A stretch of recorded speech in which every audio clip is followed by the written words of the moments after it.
প্রিয় শিক্ষার্থী বন্ধুরা, আশা করি সবাই ভালো আছেন, সুস্থ আছেন, নিরাপদে আছেন। আজকে পড়বো টপিক 5, 6, 7, 8। আটটি টোটাল 8টি টপিক আর আছে, 12টির মধ্যে 4টি কমপ্লিট হয়েছে, আজকে 4টি কমপ্লিট করব। টপিক বেশি মনে হলেও টপিক কিন্তু প্রশ্ন ছোট ছোট, ভয় পাওয়ার কিছু নয়, ছোট ছোট টপিক। এই টপিকে এই যে যতগুলো এখানে প্রশ্ন করা হয়েছে, এই প্রশ্নগুলো একটা প্রশ্নের মধ্যে নিয়ে আসা সম্ভব। একটা 10 মার্কের বড় প্রশ্ন পড়লেই হয়ে যাবে। এডিআর, অল্টারনেটিভ ডিসপুট রেজলিউশন, বা এডিআর বা বিকল্প বিরোধ নিষ্পত্তি, একটা বড় প্রশ্ন পড়লেই হয়ে যাবে এখানে। একটা বড় প্রশ্নকে ভেঙে ভেঙে ছোট ছোট করে প্রশ্নের সংখ্যা বৃদ্ধি করা হয়েছে যেন ভিন্নভাবে আসলেও পারেন।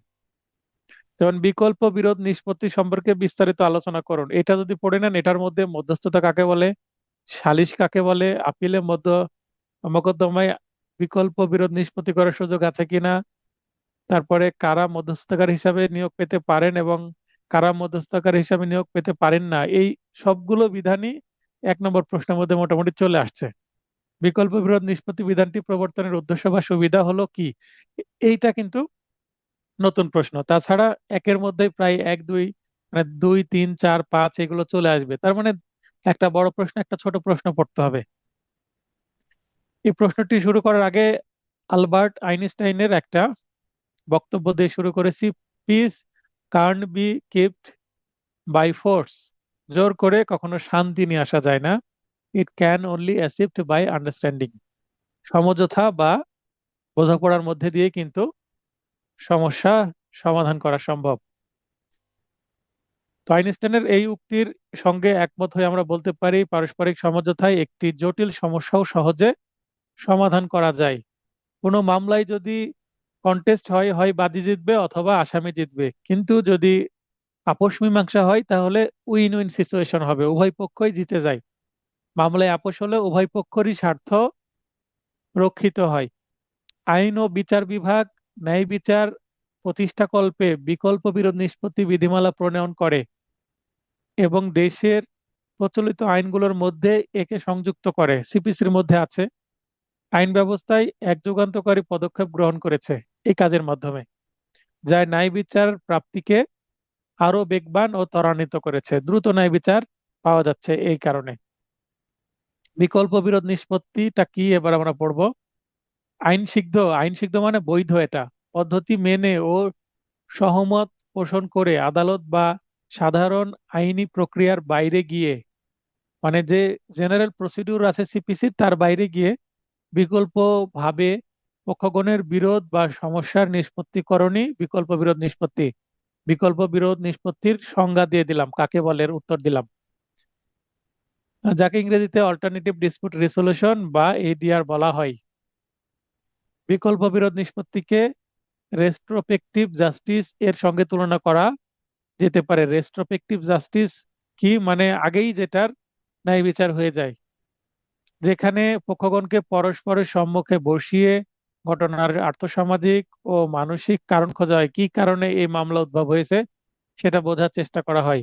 একই সঙ্গে ক্ষতিগ্রস্ত কি প্রতিকার চায় সেটা বুঝে তার উপর গুরুত্ব আরোপ করা এবং ভবিষ্যতে যেন অপরাধ সংঘটিত না হয় সেদিকে নজর রাখা হয়।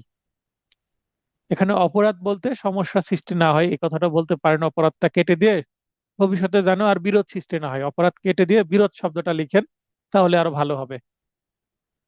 সার্বিক দিক বিবেচনায় একটি বিরোধ দ্রুত নিষ্পত্তি কল্পে উক্ত পদ্ধতি দিন দিন জনগণের মাঝে জনপ্রিয় হয়ে উঠছে। এটা হয়ে গেল সূচনা এবং সংজ্ঞা। এবার আমরা মূল উত্তরে যাব, বিভিন্ন ধরনের বিকল্প বিরোধ নিষ্পত্তির বিধান আলোচনা করব। বিকল্প বিরোধ নিষ্পত্তির মূল লক্ষ্য মামলায় জটিলতা এবং দীর্ঘসূত্রিতা পরিহার করা। তারিখের পর তারিখ পড়তে থাকবে, সেটা যেন না হয়, দ্রুত সমস্যার সমাধান হয়। আমাদের দেশে 3 ধরনের বিকল্প বিরোধ নিষ্পত্তি ব্যবস্থা আছে, বিদেশে আরো 4, 5 ধরনের আছে। আদাল আলাপ আলোচনা বা নেগোসিয়েশন, এ পদ্ধতিতে পক্ষগণ কারো সাহায্য ছাড়াই নিজেরা আলাপ আলোচনার মাধ্যমে সমঝোতায় উপনীত হয়, অর্থাৎ এখানে থার্ড পার্টি দরকার হয় না, দুই পক্ষই নিষ্পত্তি করে নিতে পারেন। এরপরে এ পদ্ধতিতে তৃতীয়, আহ 2 নম্বর হচ্ছে মধ্যস্থতা বা মেডিয়েশন। এই পদ্ধতিতে তৃতীয় কোনো ব্যক্তির মধ্যস্থকারী নিযুক্ত হন, মানে থার্ড পার্টির এখানে দরকার হয়, নিরপেক্ষ ব্যক্তির দরকার হয়, এবং কোনো পক্ষের জোরারোপ বা সিদ্ধান্ত চাপিয়ে দেওয়া ব্যতীত আলাপ আলোচনার মাধ্যমে দুই পক্ষকে একটি সঠিক সিদ্ধান্ত নিতে সহায়তা করা হয়। এখানে থার্ড পার্টি কখনো কোনো সিদ্ধান্ত চাপিয়ে দেয় না। মধ্যস্থতাকারী এখানে নিরপেক্ষভাবে কাজ করেন এবং কোনো সিদ্ধান্ত চাপিয়ে দেওয়া হয় না। এটা আইনে কোথায় আছে? The code of civil procedure 1998 এর 89 ধারার বিধান মতে মধ্যস্থতা বলতে নমনীয়তা, অনানুষ্ঠানিক, অবাধ্যতামূলক, গোপনীয়তা, অপ্রতিদ্বন্দ্বিতামূলক এবং সমঝোতামূলক বিরোধ নিষ্পত্তিকে বোঝায়। এখানে কিন্তু একটা কয়েকটা পয়েন্ট দিয়ে বৈশিষ্ট্য বা সংজ্ঞামূলক কিছু বক্তব্য দেওয়া আছে 89 সেকশনে, যা আংশিকভাবে বা সম্পূর্ণরূপে উভয় রূপে মীমাংসা হতে পারে। মনে করেন দুইটা দাগের সম্পত্তি নিয়ে মামলা হয়েছে, তো একটা দাগের সম্পত্তি নিয়ে মীমাংসা হয়ে গেল, ঠিক আছে, এটা হলো। আর বাকি দাগের সম্পত্তি নিয়ে মীমাংসা হলো না, সেটা নিয়ে মামলা চলতে পারে। তাহলে আংশিকভাবে মীমাংসা হলো, এভাবে হতে পারে। মূলত বিবাদী কর্তৃক লিখিত জবাব পেশ করার পর পক্ষসমূহ হাজির সাপেক্ষে শুনানি মুলতবি রেখে বিচারিক আদালত নিজে বা আইনগত সহায়তা আইন, লিগ্যাল এড অ্যাক্ট 2000 অনুসারে 3 প্রকার ব্যক্তিদের কাছে মধ্যস্থতার জন্য মামলাটি পাঠাতে পারেন: আইনগত সহায়তা কর্মকর্তা, লিগ্যাল এড অফিসার, অথবা পক্ষসমূহে নিযুক্ত আইনজীবীগণ, অথবা স্থানীয় বার সমিতির সভাপতির সাথে পরামর্শপূর্বক জেলা জজ কর্তৃক প্রণয়নকৃত প্যানেল হতে মধ্যস্থতাকারীর নিকট মোকদ্দমাটি মধ্যস্থতার জন্য প্রেরণ করতে পারবেন। তাহলে লিগ্যাল এড অফিসার বা লয়ার্স যারা আছেন মামলায় নিযুক্ত, বাদী এবং বিবাদী পক্ষের, এবং আর একটা জায়গা যেতে পারে প্যানেল অফ মেডিয়েটরস এর কাছে যেতে পারে। প্যানেল অফ মেডিয়েটরস কে তৈরি করবেন? জেলা জজ। কার সাথে পরামর্শ করবেন? স্থানীয় বারের সভাপতি বা প্রেসিডেন্টের সাথে। এগুলো আমরা এমসিকিউ এ বারবার পড়েছি, এগুলো থেকে প্রশ্ন আসে। এবার অবসরপ্রাপ্ত জজ প্যানেলের কোনো সদস্য বা যোগ্য কোনো ব্যক্তি মধ্যস্থতাকারী হিসাবে নিয়োগ পেতে পারেন। কে নিয়োগ পেতে পারেন প্যানেলে, সেটা এখানে আমরা বলছি। একাধিক মধ্যস্থতাকারী নিয়োগে বাধা নেই, মানে একটা মামলায় যে একজন বা দুইজনই মধ্যস্থতাকারী হবেন সেটা না হয়ে একাধিক বা অনেকগুলো হতে পারেন। মধ্যস্থতাকারী মোকদ্দমার পক্ষগণ ফি প্রদান করে থাকেন। মধ্যস্থতাকারী যারা থাকবেন মিডিয়েটরস, তাদেরকে কিন্তু ফি দিতে হবে। ফি কারা দিবে? বাদী বিবাদী পক্ষগণই দিবেন। কেন দিবেন? কারণ তাদের সমস্যার সমাধান করতে তো আসছেন, যাদের সমস্যার সমাধান করতে আসছেন তারাই তো ফি দিবে। মামলা যারা করতে আসে তারা তো আইনজীবীকে ফি দেন, তেমনি মিডিয়েটরস বা মধ্যস্থতাকারীদেরকেও কিন্তু ফি দিতে হবে, যা মধ্যস্থতার পরবর্তী 60 দিনের মধ্যে পরিশোধ করতে হবে। মধ্যস্থতা হয়ে গেল, 60 দিনের মধ্যে ফি দিতে হবে। প্রজাতন্ত্রের লাভজনক পদে নিযুক্ত ব্যক্তি মধ্যস্থতাকারী হিসাবে নিয়োগ পাবেন না। কারা মধ্যস্থতাকারী হতে পারেন না সেটার উত্তর কিন্তু এর মধ্যে আছে। মোকদ্দমার পক্ষগণ নিজেরা 10 দিনের মধ্যে মধ্যস্থতাকারী নিয়োগে ব্যর্থ হলে বিজ্ঞ আদালত পরবর্তী 7 দিনের মধ্যে প্যানেল থেকে মধ্যস্থতাকারী নিয়োগের ব্যবস্থা করবেন। তাহলে নর্মাল সময় হচ্ছে 10 দিন। 10 দিনের মধ্যে যদি বাদী বিবাদীরা নিজেরা মধ্যস্থতাকারী নিয়োগে ব্যর্থ হন, সেক্ষেত্রে আদালত পরবর্তী 7 দিনের মধ্যে ওই প্যানেল থেকে এক বা একাধিক মিডিয়েটরস নিয়োগ করে দিবেন। মধ্যস্থতার মাধ্যমে বিকল্প বিরোধ নিষ্পত্তির জন্য স্বাভাবিক সময় হচ্ছে 60 দিন। তাহলে নিয়োগ পেয়ে গেল মিডিয়েটরসরা, এবার তাদের সমস্যার সমাধান করার জন্য সময় বেঁধে দেওয়া হয়েছে, নর্মাল টাইম হচ্ছে 60 ডেজ, 60 দিন। তবে আদালতের ইচ্ছা বা পক্ষগণের যৌথ আবেদন ক্রমে অতিরিক্ত 30 দিন দেওয়া যেতে পারে। 60 দিনের মধ্যে হয়নি, আরো 30 দিন দেওয়া যেতে পারে। সেক্ষেত্রে সর্বোচ্চ সময় 90 দিন। যারা পরবর্তী এমসিকিউ পরীক্ষা দিবেন, ইউটিউবে আমার ভিডিও দেখছেন, তারা এখান থেকেও কিন্তু প্রশ্ন কমন পাওয়ার সম্ভাবনা আছে। পক্ষগণ, সাক্ষী হিসেবে নিযুক্ত আইনজীবীগণ, মধ্যস্থতাকারী স্বাক্ষরিত প্রতিবেদন আদালতে জমা দানের 7 দিনের মধ্যে বা সম্মতিসূচক ডিক্রি প্রদান করতে হবে। এখানে সোলে বা সম্মতিসূচক ডিক্রি, মানে উভয় পক্ষের সম্মতিতে ডিক্রি, সেটাকে সোলে ডিক্রি বলে। তো এখানে পক্ষগণ এবং সাক্ষী হিসেবে নিযুক্ত আইনজীবীগণ মধ্যস্থতাকারীর স্বাক্ষরিত প্রতিবেদনে স্বাক্ষর এখানে আদালতে জমাদানের 7 দিনের মধ্যে ডিক্রি করতে পারবেন। আদেশ 23-এ আছে এই বিষয়টি। অর্থাৎ মধ্যস্থতা করার পর একটা প্রতিবেদন দিলেন মিডিয়েটরসরা, সেখানে পক্ষগণ এবং সাক্ষীগণ সাক্ষী হিসেবে আইনজীবীগণ স্বাক্ষর করবেন, এবং সেইটা যখন আদালতে জমা দিবেন তখন সেটাই ডিক্রির একটা অংশ হয়ে যাবে। মধ্যস্থতার ফলে প্রদত্ত সোলে বা সম্মতিসূচক ডিক্রির বিরুদ্ধে আপিল বা রিভিশন চলবে না, কারণ উভয় পক্ষ মিলেই তো একটা সমাধান হলো, তাহলে এটার বিরুদ্ধে আবার আপিল বা রিভিশন কেন? এটাই তো ফাইনাল হওয়ার কথা। বিশেষভাবে উল্লেখ যে কোনো মোকদ্দমায় বিচারিক আদালত নিজে মধ্যস্থতা করতে গিয়ে ব্যর্থ হলে, যদি আদালত নিজে মধ্যস্থতার চেষ্টা করেন, করতে গিয়ে যদি ব্যর্থ হন, তাহলে তিনি ওই মামলাটি তার কোর্টে আর রাখবেন না, তিনি অন্য কোর্টে দিয়ে দিবেন। কেননা মধ্যস্থতা করতে গিয়ে তিনি অনেক ইনফরমাল গোপনীয় তথ্য জেনে গেছেন, এই কারণে মামলার রায়ে সেটার প্রভাব পড়তে পারে। কারণ আদালত অন্ধ, আদালত কোনো কিছু দেখে না। পক্ষগণ এবং আইনজীবীগণ যেগুলো সাক্ষ্য প্রমাণ দেন তার ভিত্তিতেই তো রায় দিবেন। কিন্তু মধ্যস্থতা করতে গিয়ে আদালতের চোখ তো খুলে গেছে, কালো কাপড় চোখ থেকে খুলে উনি মধ্যস্থতা করতে গিয়ে ইনফরমালি অনেক কিছু তথ্য জেনে গেছেন, তাই তিনি আর এই মামলা রাখতে পারবেন না। তিনি নিজে উক্ত মোকদ্দমায় শুনানি করবেন না, অর্থাৎ বিচার করবেন না, সাক্ষ্য নিবেন না। এই গেল মধ্যস্থতা নিয়ে অনেক কাহিনী। এরপরে 3 নম্বর হচ্ছে সালিশ বা আরবিট্রেশন। আরবিট্রেশন কিন্তু চাপিয়ে দেওয়া হয় এখানে। বিচার আমরা যেটাকে বলি, বিচারে কিন্তু বলা হয় যে যদি সিদ্ধান্ত নেওয়া হয় সবার সম্মতিক্রমে, এই সিদ্ধান্ত উভয় পক্ষ মেনে নিতে বাধ্য, এই বলে কিন্তু আগেই সই নিয়ে নেওয়া হয় কাগজে। এই প্রক্রিয়াটির ধরন মধ্যস্থতার মতো হলেও কিছুটা নিয়ম নিষ্ঠাভাবে সম্পাদিত হয়। সেখানে তৃতীয় পক্ষ হিসাবে আদালত বা কোনো আরবিট্রেশন বডি থাকে, যেমন চেয়ারম্যান মেম্বাররা সালিশে বা বিচারে বসেন, এলাকায় যেটা বিচার হয় সালিশ হয় সেটা। সেখানে পক্ষগণকে সমঝোতায় এনে সমাধান প্রণয়ন করা হয়। সিভিল প্রসিডিউরের 89 বি, এতে আছে মিডিয়েশন, বিতে আছে আরবিট্রেশন। এই ধারায় সালিশের বিধান সংযুক্ত করা হয়েছে। সালিসি আইন 2001-এর ধারা 9 অনুসারে মোকদ্দমা প্রত্যাহারের পর সালিসের মাধ্যমে রায় বা রোয়েদাদ প্রাপ্ত না হলে, মনে করেন মোকদ্দমা প্রত্যাহার করা হয়েছে, যে সালিসে আমরা সমাধান করে নিব, এই কথা বলে বাদীকে মামলাটি প্রত্যাহার করতে বাধ্য করেছে।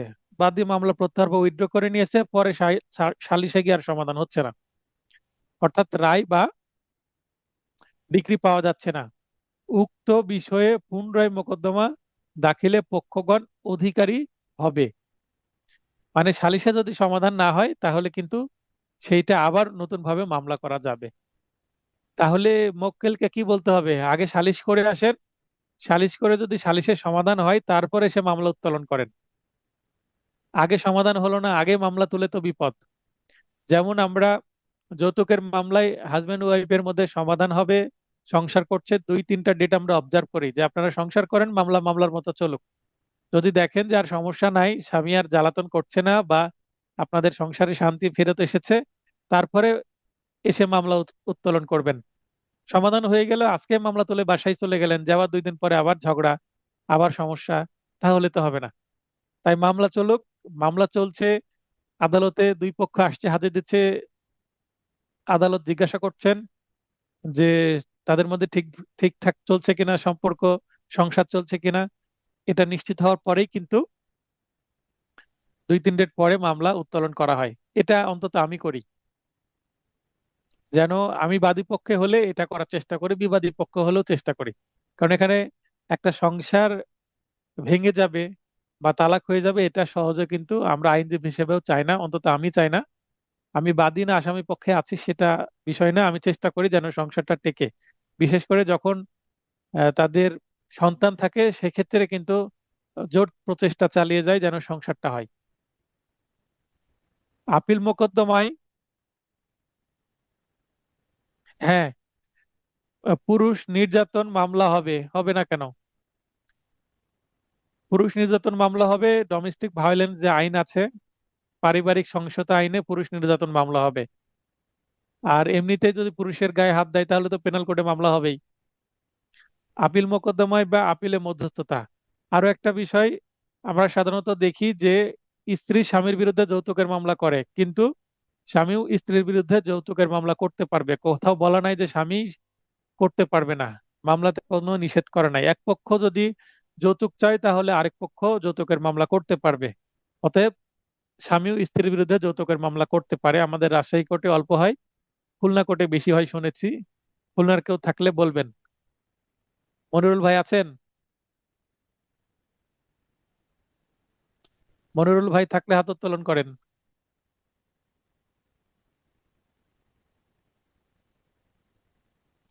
খুলনার কেউ থাকলে হাত উত্তোলন করেন।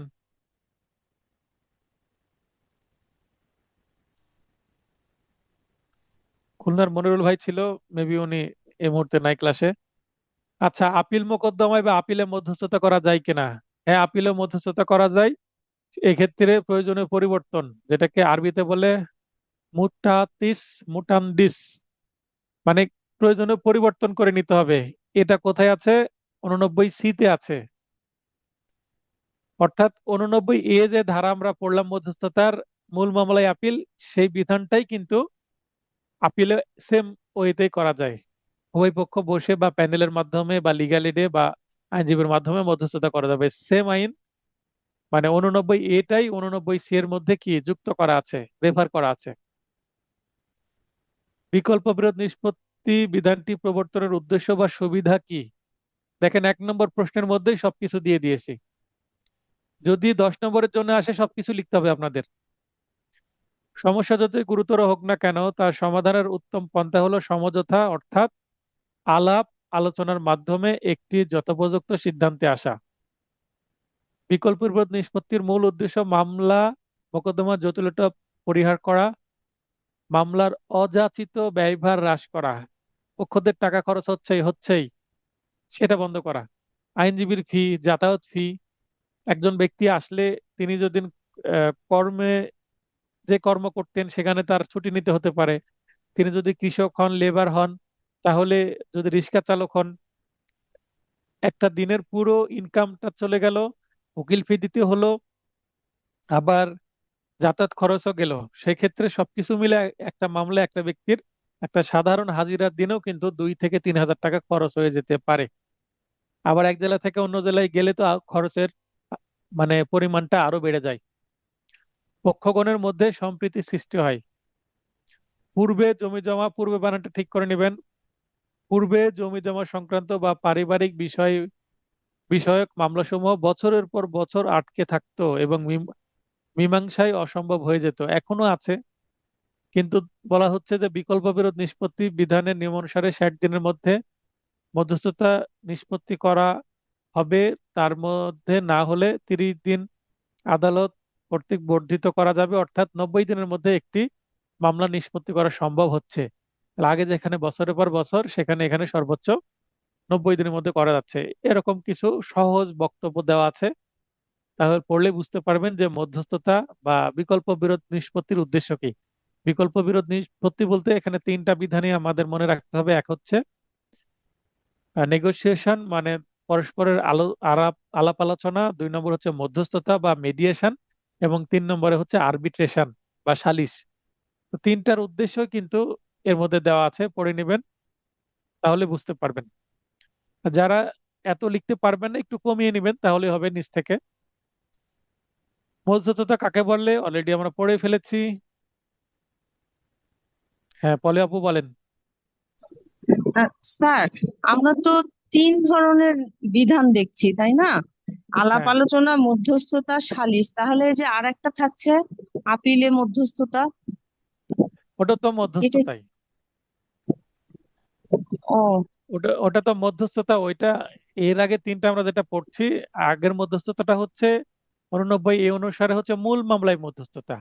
আর আপিলের মধ্যস্থতা যেটা মূল মামলাতে 89 যেটা বিধান, সেটাই কিছুটা পরিবর্তন করে ব্যবহার করা যাবে, মানে আপিলেও সেম বিধান ফলো করা যাবে। সেটা তো মধ্যস্থতাই, অন্য কোনো কিছু তো না। আচ্ছা, তাহলে আমরা তিনটা বলতে আলাপ আলোচনা, মধ্যস্থতা আর সালিশ করছি।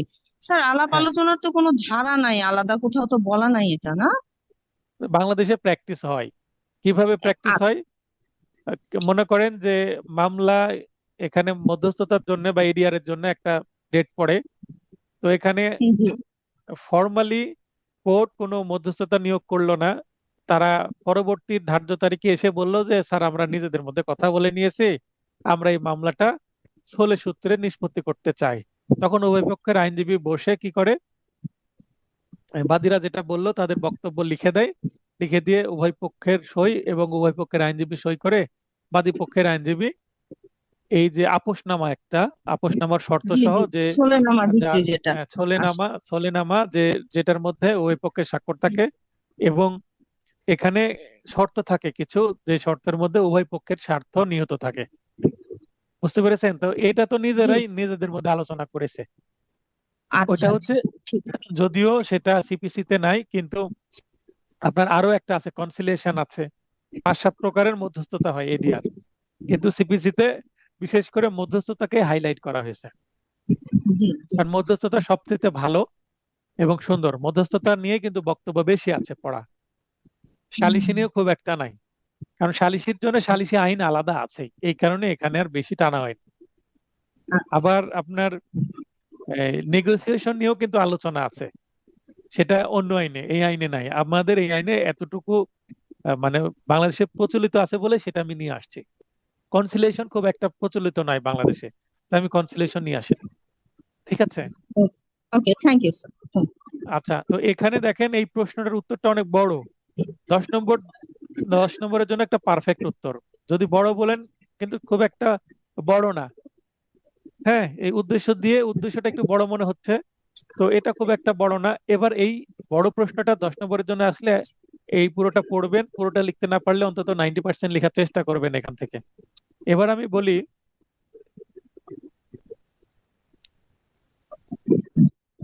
হ্যাঁ, হ্যাঁ, সালিসি আইন 2003 সালে, 3 সালের সালিসি আইন উনি বলছেন।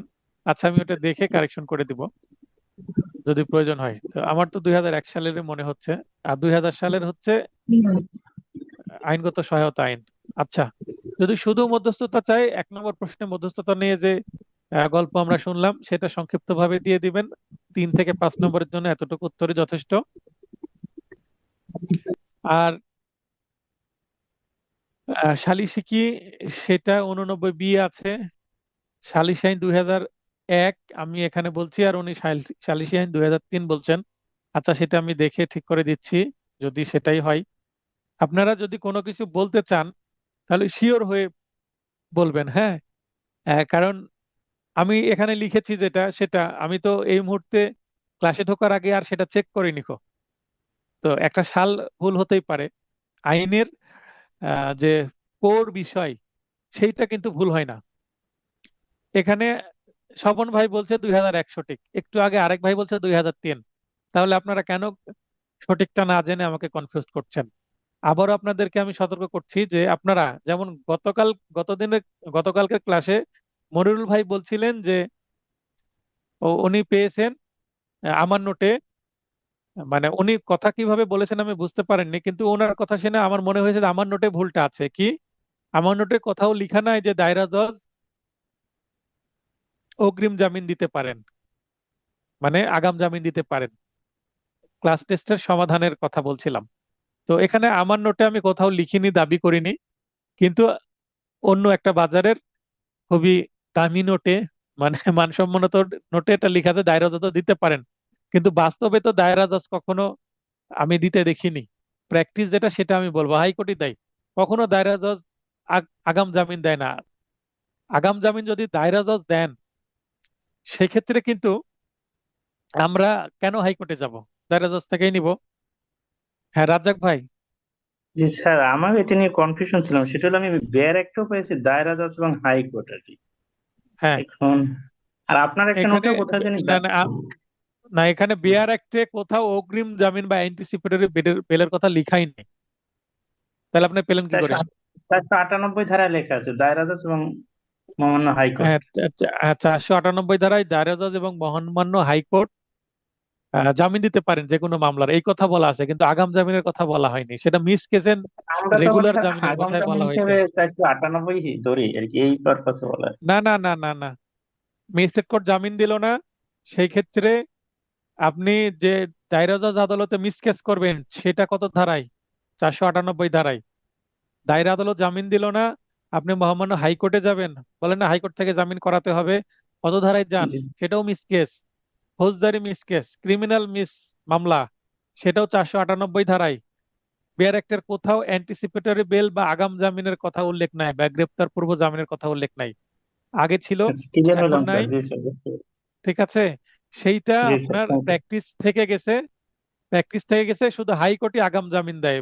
আমি বাস্তবে কখনো দেখিনি আমার এই প্রায় 10 বছরের প্র্যাকটিসে আদালতে যাতায়াতের ক্ষেত্রে আমি কখনো দেখিনি যে দায়রা জজ আগাম জামিন দিচ্ছে। তাহলে তো মক্কেলের খরচ কমই হতো।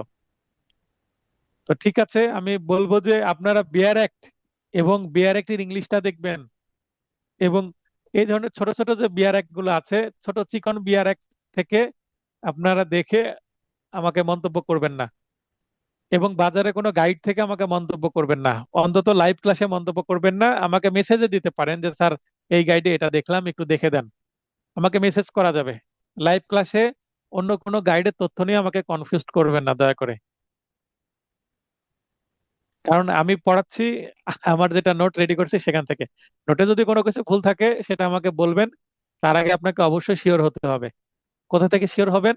যে মূল বই আছে, যেমন ফৌজদারি কার্যবিধির এরকম মূল ফেমাস রাইটারের যে বইগুলো আছে সেই বইগুলোতে যদি দেখেন, এবং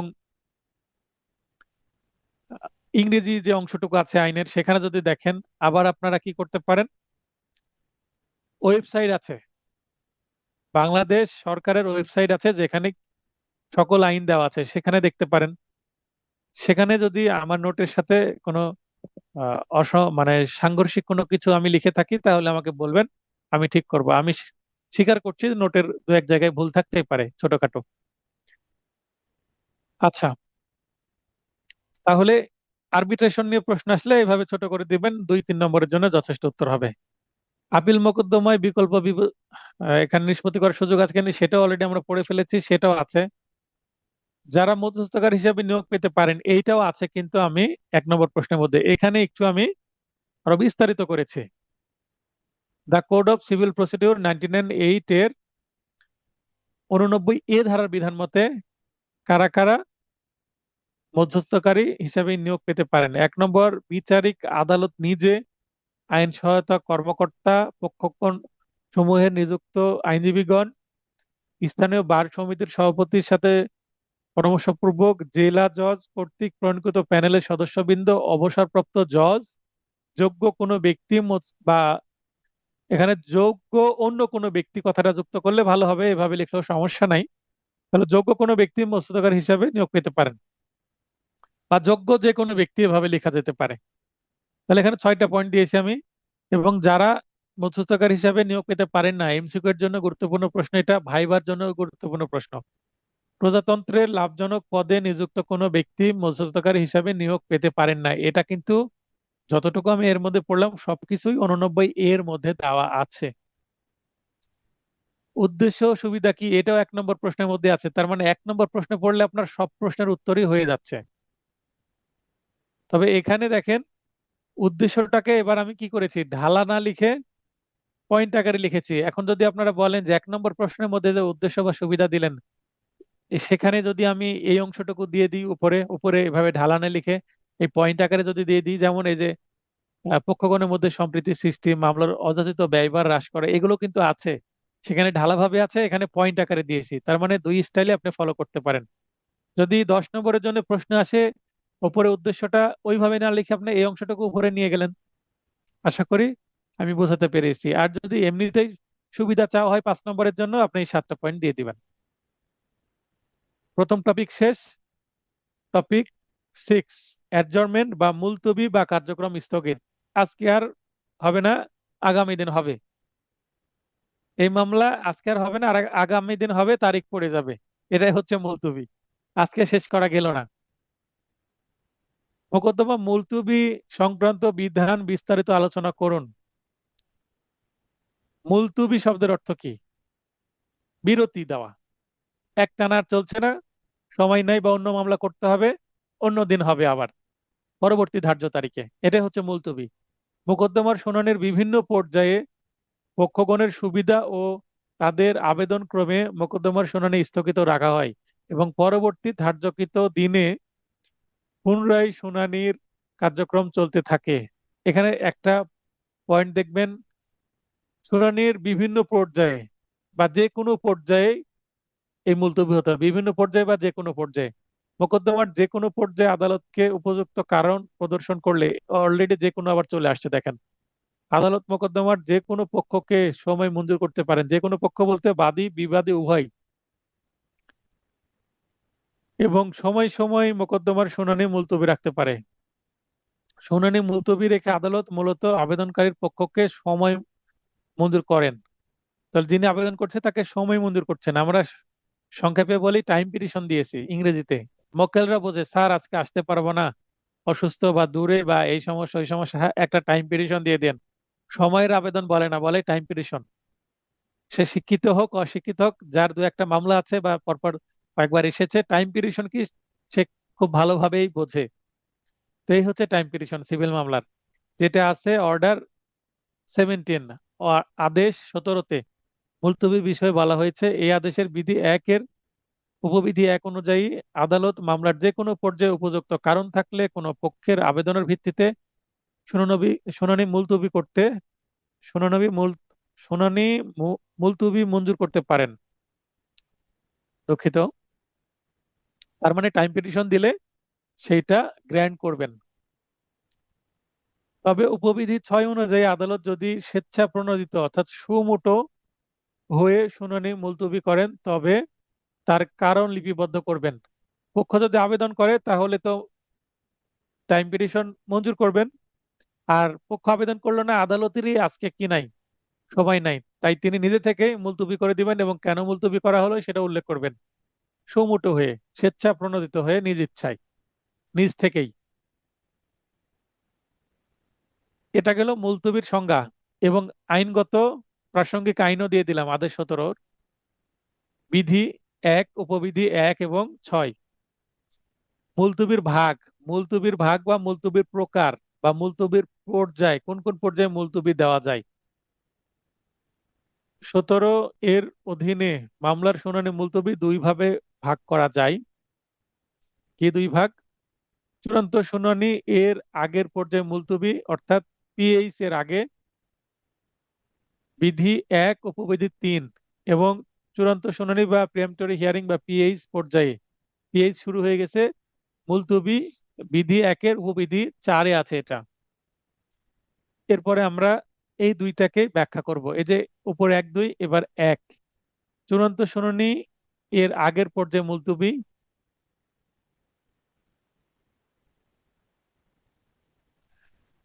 সময়ের আবেদন বললেও সমস্যা নাই, মুলতবি আর সময় চাওয়া একই কথা।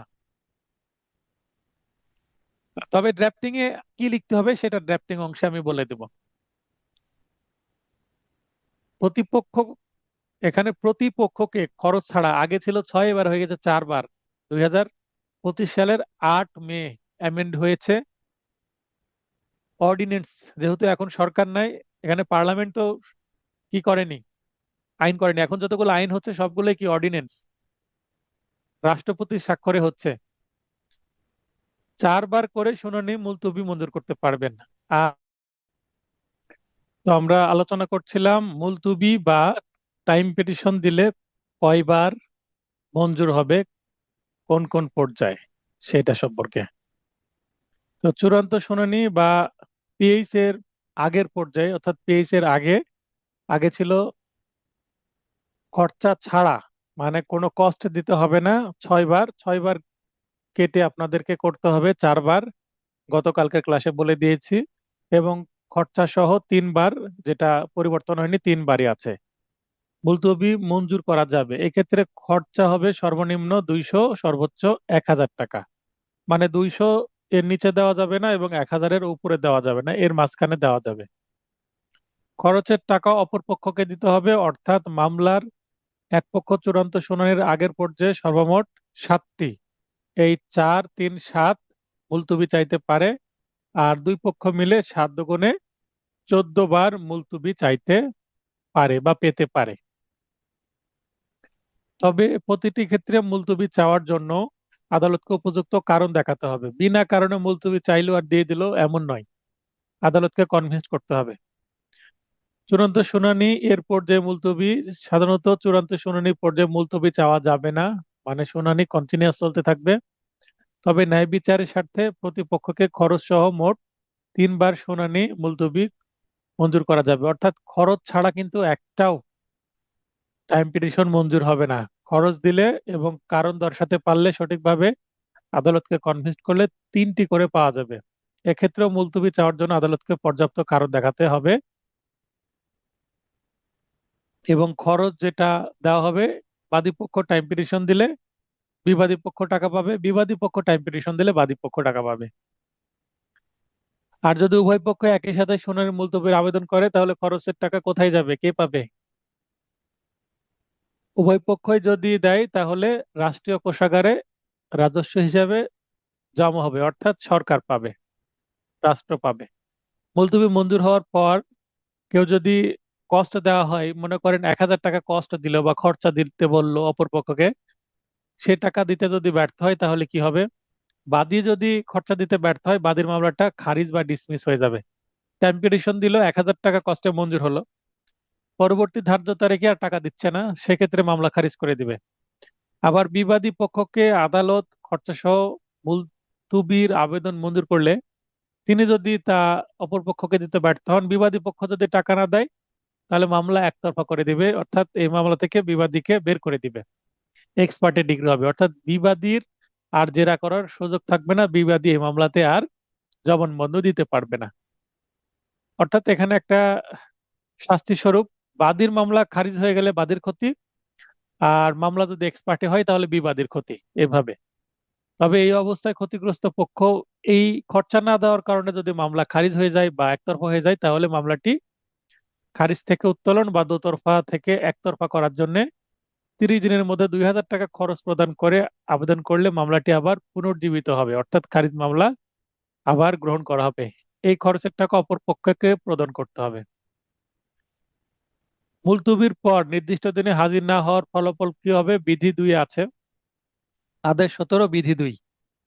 যে তারিখ পর্যন্ত কোনো মোকদ্দমার শুনানি মুলতবি রাখা হয় সেই তারিখে পক্ষগণ তথা বাদী হাজির না হলে মোকদ্দমা খারিজ, এবং বিবাদী হাজির না হলে একতরফা ডিক্রি কিংবা আদালত ন্যায় সঙ্গত অন্য কোনো আদেশ দিতে পারবেন। এই যে এই মুহূর্তে যে আমরা যে প্রশ্নটি পড়ে শেষ করলাম, যে ধার্য তারিখে আসলে কি হবে না আসলে কি হবে, তো এগুলো কিন্তু মুলতবির সাথে জড়িত আছে, আবার হাজিরা গড় হাজিরার যে ফলাফল সেখানেও জড়িত আছে। এখান থেকে প্রবলেমেটিক প্রশ্ন কিন্তু আসার সম্ভাবনা আছে। আরেকটি প্রশ্ন, ইংরেজি সেন্টেন্স ব্যাখ্যা করতে বলা হচ্ছে, তো এই ধরনের ফাইনাল টাচ নোটে কিন্তু বেশ কিছু ইংরেজি প্রশ্ন থাকছে এবং যেটা ব্যাখ্যা করা হচ্ছে। The court may at any stage, আদালত যে কোনো সময়ে পারেন কি করতে পারেন? অ্যাডজর্ন, মুলতবি রাখতে পারেন the hearing of the shoot. কোনো মোকদ্দমা যে কোনো স্টেজে আদালত কি করতে পারবেন? সেটা মুলতবি করতে পারবেন। সেটা অলরেডি আমরা পড়েই দেখলাম যে শুনানির আগেও মুলতবি করা যাচ্ছে, খরচা ছাড়াও। আগে ছিল 6 বার, এখন 4 বার করে দিয়েছে এই লেটেস্ট অ্যামেন্ডমেন্টের মাধ্যমে। আর খরচা দিলে 3 বার করে। তাহলে এখানে পেজ এর আগেও মুলতবি রাখা যায়, পেজ এর পরেও মুলতবি রাখা যায়, তাহলে অবশ্যই আদালত কি করতে পারবেন? এনি স্টেজ, যে কোনো পর্যায়ে মুলতবি রাখতে পারবেন, এটা বলাই যেতে পারে। তাহলে যদি ইংরেজি সেন্টেন্স আসে তাহলে এটার ব্যাখ্যা কি করে করবেন, আর এটা যদি বাংলা সেন্টেন্স আসতো তাহলে ব্যাখ্যা কি করে করবেন সেটা বলে দিই। ইংরেজি বাক্য থাকলে ইংরেজি বাক্যের যদি আগে পরে এই কোটেশন মার্ক থাকে তাহলে এই কোটেশন মার্কও আপনাকে দিতে হবে উত্তরে। The court may at any stage adjourn the hearing of the suit, এই যে অ্যাডজর্ন মার্ক, এই যে কোটেশন মার্ক দিতে হবে উভয় পাশে, দুইটা করে কমা, অর্থাৎ আদালত যে কোনো পর্যায়ে মামলার শুনানি মুলতবি রাখতে পারে। অর্থাৎ দেওয়ার পরে এর অর্থ কি সেটা আপনাকে লিখতে হবে। এবার আপনি মূল উত্তরে চলে যান। এখন যদি এই প্রশ্নটা বাংলায় থাকতো তাহলে কি থাকতো, আদালত যে কোনো পর্যায়ে মামলার শুনানি মুলতবি করতে পারেন। এটা দেওয়ার পরে তখন আপনাকে শুরু করতে হতো উত্তর। আর ইংরেজিতে প্রশ্ন আসলে বা ল্যাটিন টার্মে প্রশ্ন আসলে সেটার বাংলা করে তারপরে উত্তরে চলে যেতে হবে।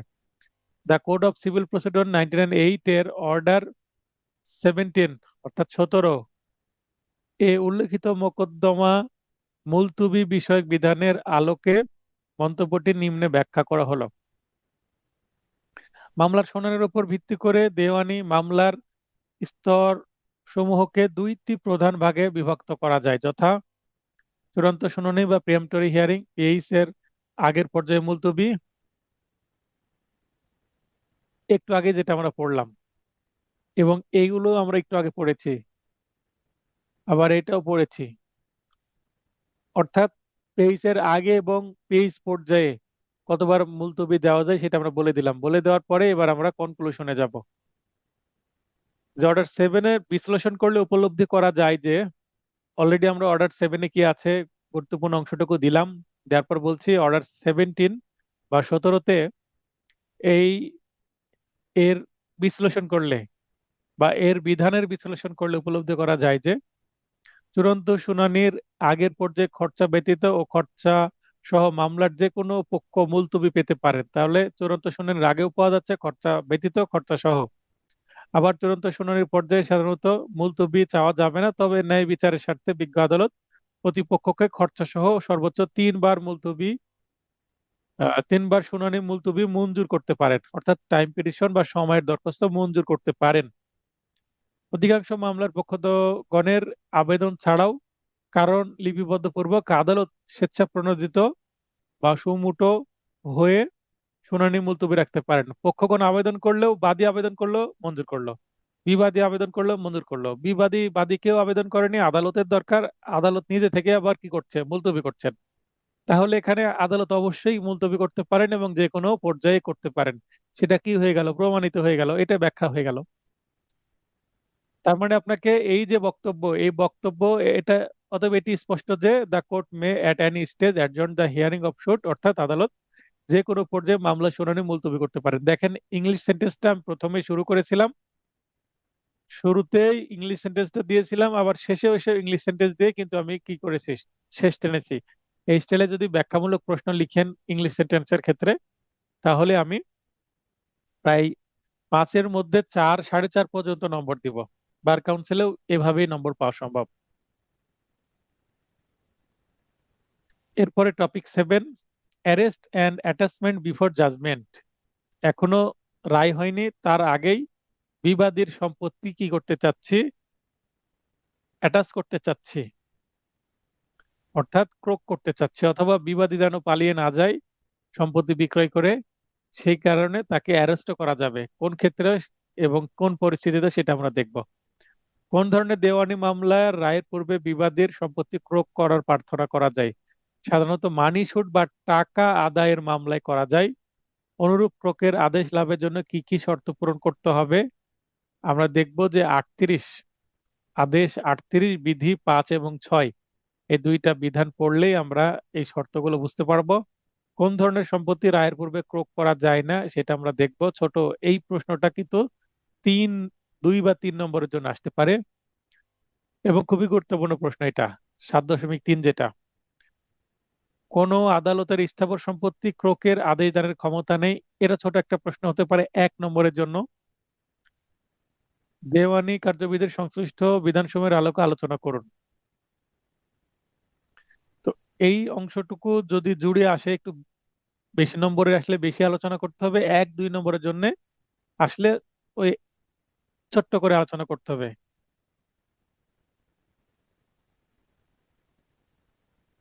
যে ধরনের দেওয়ানি মোকদ্দমায় রায় পূর্বে বিবাদীর সম্পত্তি ক্রয়ের প্রার্থনা করা যায়, অলরেডি আমি বলেই দিয়েছি যে 38-এর 6 আছে এটা। তো বিশেষ করে অর্থ আদের মোকদ্দমায় রায়ের পূর্বে বিবাদীর সম্পত্তি ক্রয় করার প্রার্থনা করা যায়, এটা হচ্ছে জেনারেল রুল। তবে পরিস্থিতি বিবেচনায় সকল ধরনের দেওয়ানি মোকদ্দমায় রায়ের পূর্বে বিবাদীর সম্পত্তি ক্রয় করার প্রার্থনা করার সুযোগ রয়েছে। যেই সম্পত্তি নিয়ে মামলা হচ্ছে, 5 কাঠা সম্পত্তি নিয়ে মামলা হচ্ছে, ওই 5 কাঠা সম্পত্তি বিক্রয় করে দিয়ে পালিয়ে চলে যাচ্ছে বিবাদী, তাহলে সেটা ক্রয় করবে না করবে? অর্থ আদায়ের মামলায় যে বিবাদীর বিরুদ্ধে অর্থ আদায়ের মামলা করা হয়েছে তার সমুদয় সম্পত্তি বিক্রয় করে এলাকা থেকে পালিয়ে চলে যাচ্ছে, সেক্ষেত্রে তার সম্পত্তি ক্রোক করা যেতে পারে, বা তাকে আদেশ দেওয়া হলো যে 5 লক্ষ টাকার মামলা, আপনি 5 লক্ষ টাকা আদালতে জমা দেন। যদি আপনার বিরুদ্ধে ডিক্রি হয় এই 5 লক্ষ টাকা বাদী পাবে। আর যদি আপনি মামলায় প্রমাণ করতে পারেন যে আপনি টাকা, আপনার কাছ থেকে টাকা পাবে না, অর্থাৎ মামলা যদি ডিক্রি না পায় বাদী, তাহলে বিবাদীর যে জমা রাখা 5 লক্ষ টাকা বিবাদী আবার ফেরত পাবে। অর্থাৎ গ্যারেন্টি হিসেবে রাখতে হবে, নিশ্চয়তা হিসেবে। বাদী তার মামলার ভবিষ্যৎ ডিক্রি কার্যকর নিশ্চিত করার জন্য অত্র কার্যবিধির 38 বিধি 5 এ উল্লেখিত শর্তাধীনে রায়ের পূর্বে বিবাদীর সম্পত্তি ক্রোক করার প্রার্থনা করবে। তাহলে শর্ত এবার চাওয়া হচ্ছে, রায় পূর্বে ক্রোকের লাভের শর্ত কি? আদেশ 38 বিধি 5 এর বিধান মতে মোকদ্দমার যে কোনো পর্যায়ে আদালত যদি এই মর্মে সন্তুষ্ট হন যে বিবাদী তার বিরুদ্ধে ভবিষ্যতে প্রদত্ত হতে পারে এরকম ডিক্রির জারি কার্যক্রমে বাধা দান বা বিলম্বিত করার উদ্দেশ্যে 2টা পয়েন্ট, তার সম্পত্তির সমগ্র বা কোনো অংশ হস্তান্তর করার উপক্রম করেছে, মানে হস্তান্তর করে ফেলবে, কথাবার্তা চলছে, কিনে নিবে এরকম। আর তার সম্পত্তির সমগ্র বা কোনো অংশ আদালতের এখতিয়ারের স্থানীয় সীমা হতে অপসারণ করার উপক্রম করেছে। এখানে 51 ধারা খুব একটা প্রযোজ্য না, কারণ 38-এর 5 এবং 6 কিন্তু স্পষ্ট বলা আছে। তবে আদালত বিবাদীকে নির্দেশ দিতে পারবেন। কি করতে নির্দেশ দিবেন? যে আদালত নির্ধারিত সময়ের মধ্যে নির্দিষ্ট পরিমাণ টাকা জামানত হিসাবে দাখিল করতে হবে। অর্থাৎ যত টাকার মামলা, 5 লক্ষ টাকার মামলা, বিবাদীকে বলবে 5 লক্ষ টাকা আপনি আদালতে জামানত রাখেন।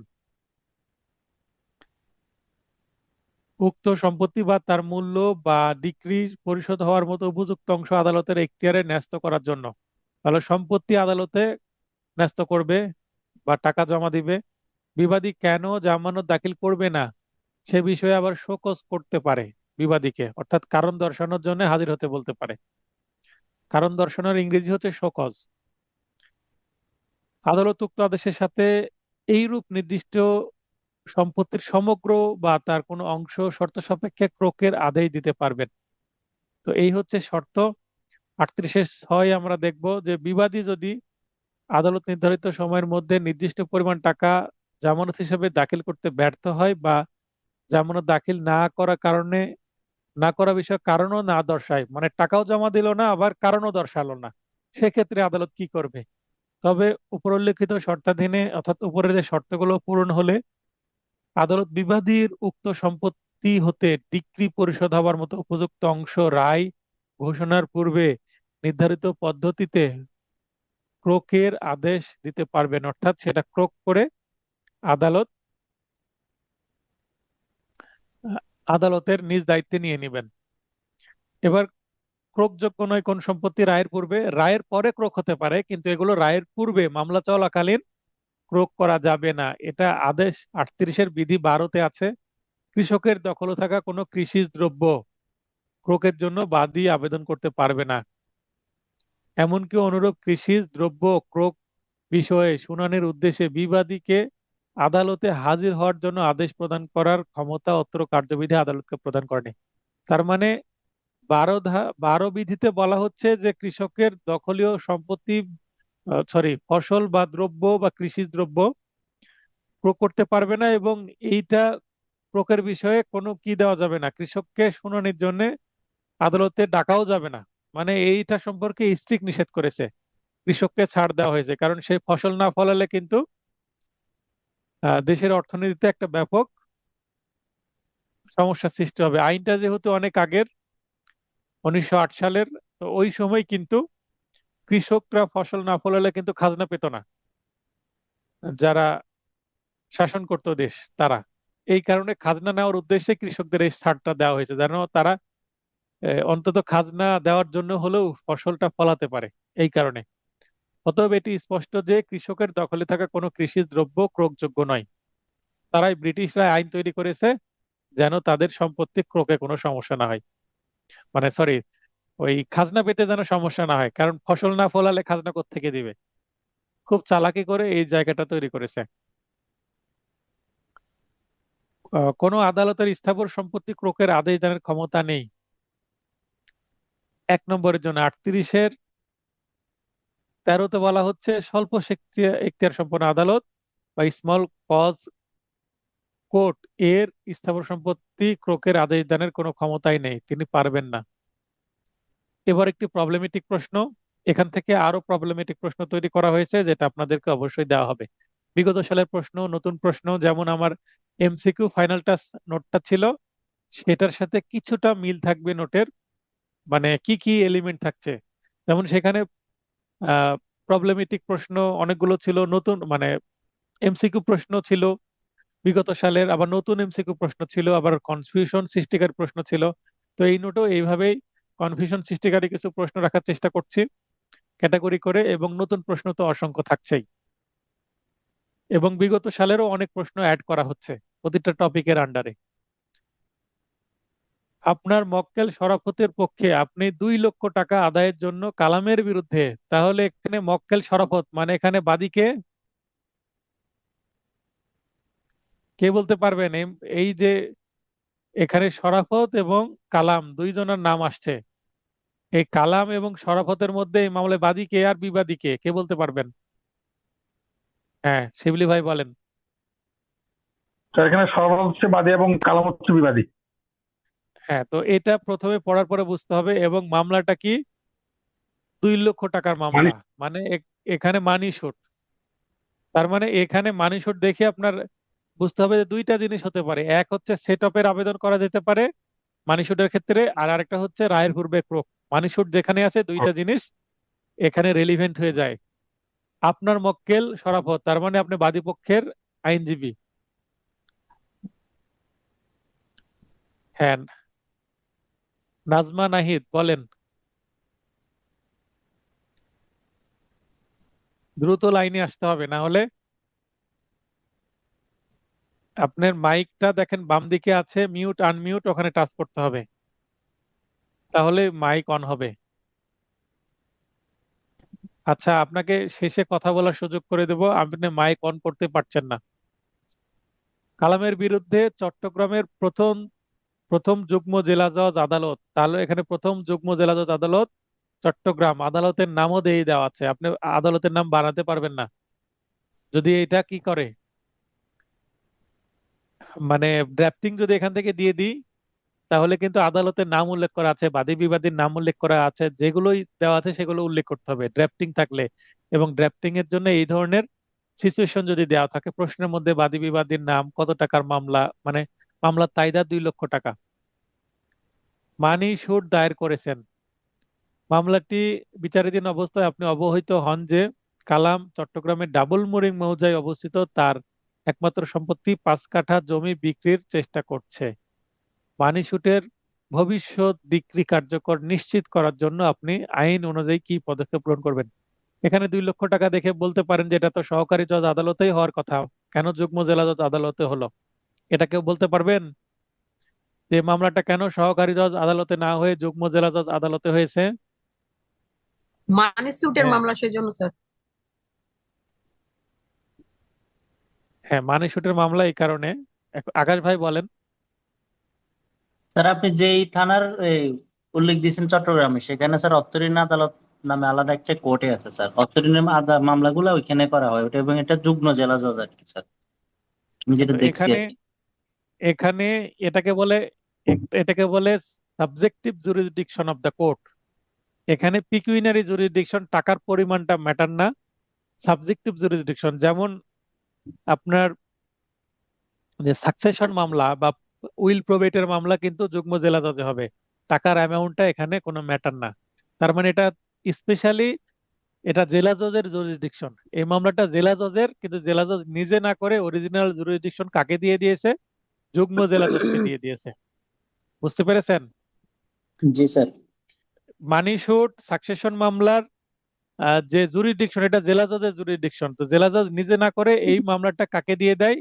যুগ্ম জেলা জজ আদালতকে দিয়ে দেয়। তো এটাকে বলে হচ্ছে ক্ষমতা ডেলিগেট করা, তাই দেখবেন যুগ্ম জেলা জজ ও ডেলিগেট আদালত শব্দটা লেখা থাকে। কেন ডেলিগেট আদালত? কারণ তার নিজস্ব ক্ষমতা নাই, জেলা জজের ক্ষমতা তাকে হস্তান্তর করা হয়েছে। মানে একজনের ক্ষমতা আরেকজনকে দিয়ে দেওয়া হলে ধার করা ক্ষমতা যদি হয় সেটাকে ডেলিগেট বলা হয়। তাই এখানে আদালতের নাম কিন্তু উল্লেখ করা থাকে ডেলিগেট আদালত। যারা সাকসেশন মামলা ফাইলিং দেখেছেন তারা বলতে পারবেন।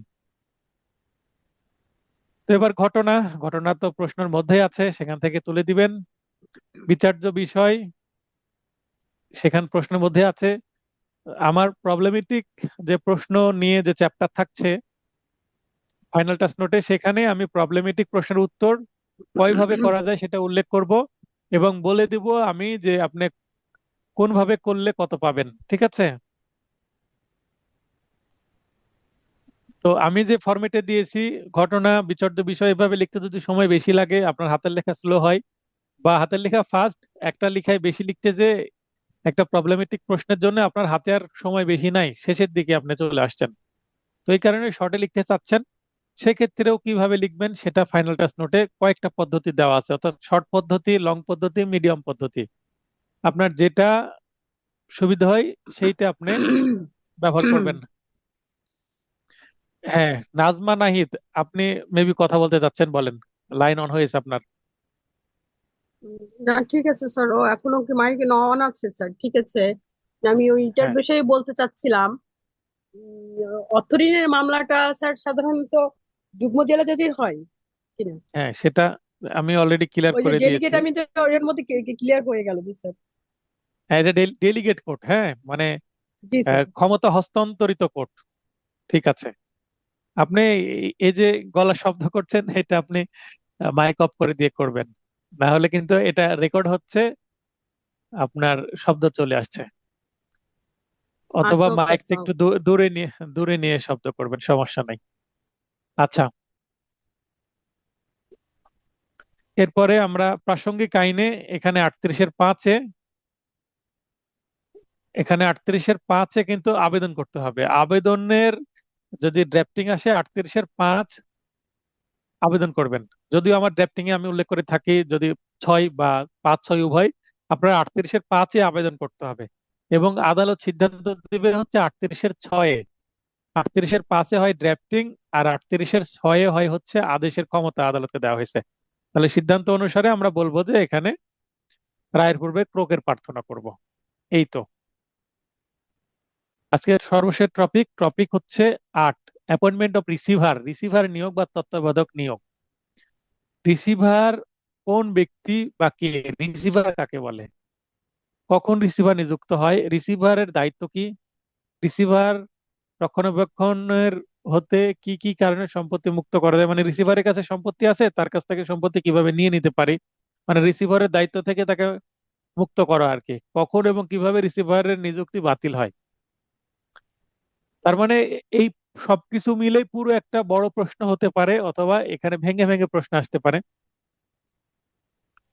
যদি বলা হয় রিসিভার সংক্রান্ত বিধান বিস্তারিত আলোচনা করুন, তাহলে আপনাকে সবগুলোই লিখতে হবে কম কম করে, মানে এখানে যতগুলো প্রশ্ন আছে সবগুলোই আপনাকে উত্তরের মধ্যে নিয়ে আসতে হবে।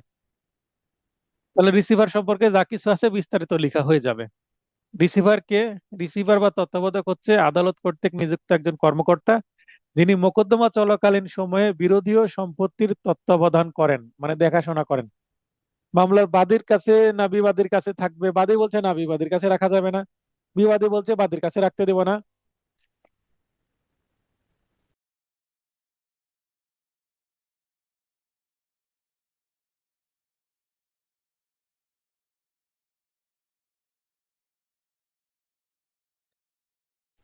তাহলে এক পক্ষ বলছে যে ওর কাছে রাখা যাবে না, আরেক পক্ষ বলছে আমার কাছে রাখেন, ওনার কাছে রাখতে দিব না। সেক্ষেত্রে রিসিভার নিয়োগ আদালতের ইচ্ছাধীন ক্ষমতা বা সুবিবেচনার উপর নির্ভরশীল, তবে নিয়োগের সময় যথাসম্ভব বিচার বিভাগীয় মূলনীতি ও প্রচলিত আইনের প্রতি সতর্ক দৃষ্টি রাখতে হয়। এটা হচ্ছে রিসিভারের সংজ্ঞা বা কে। কখন রিসিভার নিযুক্ত হয়? 51 ধারা অনুসারে আদালত সঙ্গত কারণ মনে করলে ডিক্রির আগে বা পরে কোনো সময় রিসিভার নিয়োগ করতে পারে। তাছাড়া 40 নম্বর আদেশের, অর্থাৎ আদেশ 40 বিধি 1 এ বলা হয়েছে সঙ্গত বা সুবিধাজনক মনে করলে আদালত একটি আদেশ দিয়ে নিম্নবর্ণিত ব্যবস্থা গ্রহণ করতে পারে: এক, ডিক্রির পূর্বে বা পরে কোনো সম্পত্তির তত্ত্বাবধায়ক নিয়োগ, সম্পত্তির দখল বা জিম্মাদারি হতে কোনো ব্যক্তিকে অপসারণ, বা উক্ত সম্পত্তি রিসিভারের দখল, জিম্মাদারি বা ব্যবস্থাপনা অর্পণ, এবং রিসিভারকে সম্পত্তি প্রসঙ্গে মামলা দায়ের করা ও মামলার জবাব দেওয়া, সম্পত্তিটি হস্তগত করা, ব্যবস্থাপনা করা, এর সংরক্ষণ ও উন্নয়ন করা, খাজনা ও মুনাফা আদায় করা এবং উক্ত খাজনা বা মুনাফা বাবদ প্রাপ্ত অর্থ যথাবিহিত ব্যয় ও বিলির বন্টন করার ব্যাপারে সম্পত্তির মালিকের অনুরূপ ক্ষমতা অথবা আদালত যেরূপ উপযুক্ত মনে করেন সেরূপ ক্ষমতা অর্পণ করতে পারবেন। কাকে? রিসিভার। রিসিভারের কাছে গেলে পূর্ণ তার কি থাকবে? অধিকার থাকবে। সম্পত্তি শুধুমাত্র বিক্রয় করে না দেওয়া বাদ, মানে বিক্রয় করতে পারবেন না, তাছাড়া তিনি সম্পত্তি কিন্তু আদালতের নির্দেশিত উপায়ে এই ক্ষেত্রে ব্যবহার করতে পারবেন। তার মানে নিজের সম্পত্তির মতো করে তিনি ব্যবহার করতে পারবেন, এবং সেটার হিসাব রাখতে হবে, কারণ সেই টাকাটা তাকে আবার আদালতে জমা দিতে হবে, এবং মামলার যে ডিক্রি পাবে সে সম্পত্তি ফেরত পাবে, এবং ওই যে রিসিভারের কাছে থাকাকালীন সম্পত্তি যে লাভ হলো সেটা কিন্তু মিন মিন প্রফিটের মতন, যদিও এটা মিন প্রফিট না। মিন প্রফিট বা অন্তর্বর্তীকালীন মুনাফা হচ্ছে বিবাদী যদি জোর করে বাদীর সম্পত্তি নিয়ে রাখে সেই ক্ষেত্রে হবে। তো সেটা এরকম না, কাছাকাছি। এখানে জোর করে না, এখানে আইনসঙ্গত ভাবেই তো রিসিভারের কাছে সম্পত্তি আসছে। তো যে লাভ করলো বা যে টাকা আসলো সম্পত্তি থেকে সেটা আদালতে জমা দেবে, ডিক্রি যে পাবে সেই টাকাটা পাবে। তাহলে রিসিভার কি পাবে? রিসিভার নিযুক্ত একটা বেতন পাবে বা ফি পাবে। এভাবে আদালত ডিক্রি প্রাপক এবং দেনদার এর স্বার্থে একজন রিসিভার নিয়োগ করতে পারবেন। তাহলে রিসিভার নিয়োগ করার ক্ষমতা আমরা কোথায় দেখলাম? ধারা 51-তে, আদেশ 40 এর বিধি 1-এ। রিসিভারের দায়িত্ব কি? এখানে আদেশ 40-এর বিধি 3-ই আছে। ফলত সম্পত্তি বাবদ প্রাপ্ত আয়ের যথাযথ হিসাব দানের জন্য আদালত কর্তৃক নির্ধারিত জামানত যদি থাকে সেটা দাখিল করতে হবে। আদালত কর্তৃক নির্ধারিত ফর্মে এবং নির্দিষ্ট সময়ে হিসাব দাখিল। আদালতের নির্দেশ মোতাবেক তার নিকট হতে পাওনা টাকা পরিশোধ। কার কাছ থেকে পাওনা টাকা? রিসিভারের কাছ থেকে। কারণ রিসিভারের কাছে একটা, মনে করেন, আম বাগান দিয়ে দিল, আম বাগানের আম বিক্রয় করেছে, তার কাছে রাখলো, আম বিক্রয়ের টাকা আদালতে জমা দিতে হবে। স্বেচ্ছাকৃত ত্রুটি অথবা গুরুতর অবহেলার দরুন সম্পত্তির কোনো ক্ষতি সাধন হলে, রিসিভারের দ্বারা যদি সম্পত্তির ক্ষতি হয় সেজন্য কিন্তু রিসিভারকে দায়ী হতে হবে। অর্থাৎ রিসিভার এখানে সতর্কভাবে যদি কাজ না করে, নেগলিজেন্স বা ইচ্ছাকৃতভাবে কোনো সম্পত্তির যদি ক্ষতি করে, তাহলে কিন্তু ওই সম্পত্তির ক্ষতিপূরণ রিসিভারকে দিতে হবে। মানে হিতে বিপরীত হয়ে যাবে রিসিভারের। রিসিভারের রক্ষণাবেক্ষণ হতে কি কি উপায়ে বা কারণে সম্পত্তি মুক্ত করা যায়, তার মানে তার কাছে একটা সম্পত্তি আছে, সেটা কিভাবে নেওয়া যাবে, আবার ফেরত নেওয়া যাবে। আদেশ 40-এর 1-এর 2 এবং 4 নম্বর বিধিতে সুস্পষ্টভাবে উল্লেখ হয়েছে যে, কি উল্লেখ আছে? 1-এর 2-এ বলা হচ্ছে, কোনো ব্যক্তিকে সম্পত্তি দখল এবং জিম্মাদারি হতে অপসারণের ব্যাপারে মামলার কোন একটি পক্ষের অধিকার না থাকলে আদালত ও অত্র বিধি বলে অনুরূপ ব্যক্তিকে অপসারণের ক্ষমতা লাভ করবেন না। আর 4 নম্বরে বলা হচ্ছে, যদি রিসিভার আদালত কর্তৃক নির্ধারিত ফর্মে এবং নির্দিষ্ট সময়ে হিসাব দাখিল করতে ব্যর্থ হয়, তার মানে তাকে হিসাব করতে বলা হয়েছে, হিসাব দিচ্ছে না, তার মানে সম্পত্তি হয়তো বা আত্মসাৎ করে দিবে বা বিশ্বাস ভঙ্গ করবে। আদালতের নির্দেশ মোতাবেক তার নিকট হতে পাওনা টাকা পরিশোধ করতে ব্যর্থ হয়, টাকাই দিচ্ছে না, বলছে দিব দিব করে কালক্ষেপণ করছে। স্বেচ্ছাকৃত ত্রুটি অথবা গুরুতর অবহেলার দরুন সম্পত্তির কোনো ক্ষতি সাধন করলে, একটু আগে যেটা আমরা দায়িত্ব কর্তব্য দেখলাম, সে দায়িত্ব কর্তব্যে অবহেলা করলেই তাকে রিসিভার পদ থেকে সরিয়ে দিবে, দিয়ে নতুন রিসিভার নিয়োগ করে দিবে।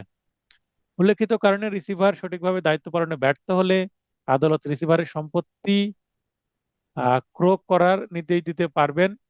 এখানে যদি রিসিভার, হ্যাঁ আকাশ ভাই বলেন। স্যার, রিসিভার যদি সম্পত্তি আত্মসাৎ করে সেক্ষেত্রে কি তার বিরুদ্ধে স্যার পেনাল কোডে কি মামলা করা যাবে কিনা? ডেফিনেটলি মামলা করা যাবে। এখানে আদালত নিজে বাদী হয়ে মামলা হয়ে যাবেন, সিভিল কোর্ট নিজে বাদী হয়ে ক্রিমিনাল কোর্টের দ্বারস্থ হবেন। এবং আমরা জানি কোর্ট যখন আদালতে মামলা করে সিআরপিসি 200 ধারায় জবানবন্দিও নেওয়া হয় না, কারণ এটা কোর্টের টাকা, সে যদি হস্তগত করে ফেলে বিশ্বাস ভঙ্গ করে, তাহলে ডেফিনেটলি পেনাল কোডে ফৌজদারি মামলা হবে। এবং তিনি আবার কি করতে পারেন, ফৌজদারি মামলা না করে রিসিভারে কোনো সম্পত্তি থাকলে সেটা ক্রোক করে নিতে পারেন। টাকা খরচ করে ফেলেছে, তার সম্পত্তি ক্রোক করে সেই টাকাটা আদায় করা যাবে। উক্ত সম্পত্তি বিক্রি করতে পারবেন এবং বিক্রিলব্ধ অর্থ দ্বারা উক্ত পাওনা পরিশোধ ও ক্ষতিপূরণের পর অবশিষ্ট টাকা যদি থাকে রিসিভারকে প্রদান করবেন। এভাবে রিসিভারের রক্ষণাবেক্ষণ হতে সম্পত্তি মুক্ত করা হবে। মনে করেন রিসিভারের কাছে একটা গাভী দেওয়া হয়েছে, যে গাভীর দুগ্ধ হয়, প্রতিদিন 10 লিটার করে দুগ্ধ হয়। তো এই গাভীর বা কাউ মিল্ক 10 লিটার করে বিক্রয় করে 1 বছর মামলা চলেছে, 1 বছরে মনে করেন সে 1 লক্ষ টাকার দুধ বিক্রয় করেছে, সে ফর এক্সাম্পল। এই 1 লক্ষ টাকার তাহলে আদালতে কি করতে হবে, জমা দিতে হবে। সে জমা দিচ্ছে না বা হিসাব নিকাশ দিচ্ছে না, কিন্তু দুধ তো হয়েছে। এবং এমন হলো যে ওই গরুর ঠিকভাবে খাওয়া দাওয়া না করার কারণে গরুর স্বাস্থ্য নষ্ট হয়ে গেছে। সেক্ষেত্রে যে মামলায় ডিগ্রি পেল সে ক্ষতিপূরণও চাইতে পারে, যে এই গরুটা তো আমি পেলাম, বাদী পেল। এবার বাদী বলছে যে আমার গরুর তো অবস্থা খারাপ করে দিয়েছে। সেক্ষেত্রে যদি এই দুধ বিক্রয় করার টাকা না জমা দেয় আদালতে, তাহলে সে টাকাটা কি করলো, বিশ্বাসভঙ্গ করলো। তাহলে আদালত নিজে বাদী হয়ে, এই সিভিল কোর্ট নিজে বাদী হয়ে কি করবে, ক্রিমিনাল কোর্টে এই রিসিভারের উপরে মামলা করবে বিশ্বাসভঙ্গের জন্য। সেক্ষেত্রে একটা লিখিত যে কমপ্লেন, সেটা সংশ্লিষ্ট আমলে আদালতে পাঠিয়ে দিলে হয়ে যাবে। কারণ ফৌজদারি কার্যবিধির 200 ধারায় কি করা হয় না, যদি আদালত বাদী হিসেবে মামলা করে তাহলে কিন্তু জবানবন্দি নেওয়া হয় না। 200 ধারাটা পড়ে দেখবেন সিআরপিসির। সেটাই বললাম, রিসিভার যদি এখানে কোর্টের সাথে বেইমানি করে তাহলে রিসিভারকে তো ছাড় দিবে না কোর্ট, কোর্ট নিজে বাদী হয়ে যাবেন।